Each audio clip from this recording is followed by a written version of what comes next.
Okay, I want to keep it real.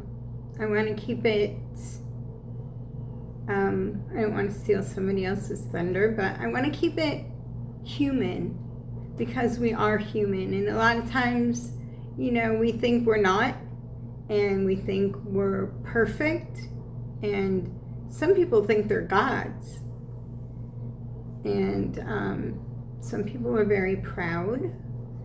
I try to be humble. I try not to be proud. Sometimes I need to encourage myself so that I'm not overly humble. So anyway, just not having the right kind of day today, but God told me to do this and I'm going to be obedient. So first of all, I want to tell you about my story, okay? When I was born, my parents weren't exactly churchgoers. And the doctor came out and asked my dad, who do you want me to save? Do you want me to save your wife, or do you want me to save your child? And my dad said, please save my wife. And so the doctor went back in and I was delivered and I was alive. But before I was delivered, my mom prayed and she said, God, if you give me her, I will give her back to you. And my mom never went away from that promise. She never veered away from that promise. So I went to Catholic church, Catholic school. Then we moved out of the city to a house in the country, and I went to a denominational church. I love that church. It was just so homey, and everybody seemed to love one another. And I think a lot of times today in trying to make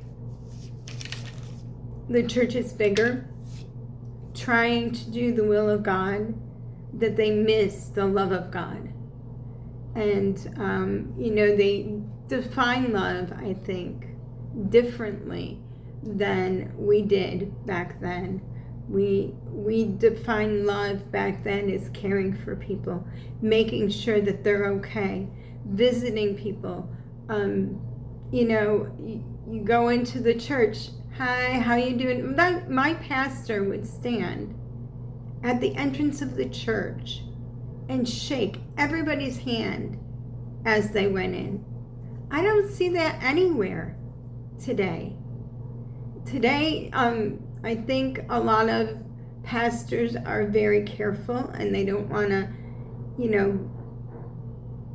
make friends with the wrong people. Maybe they're afraid that, because of the church shootings and everything, they're afraid that, they'll either say the wrong thing or do the wrong thing and have somebody get upset at them. I'm not exactly sure why they don't. I know my pastor is very friendly, but, he doesn't stand at the door either. We do have greeters at the door, and I guess that's more of a protection thing, is that the greeters at the door greet people as they come in, and they're very nice people. I really like them. So anyway, I wanted to talk to you about what God told me, and this is my story, okay?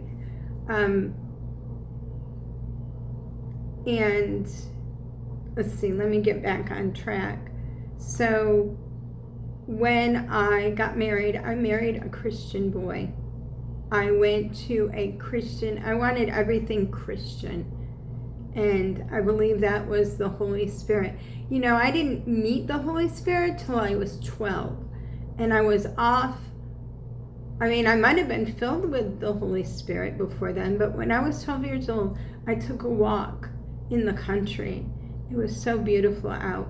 And God spoke to me And those special times that a lot of people talk about, God spoke to me here and God spoke to me there. God did.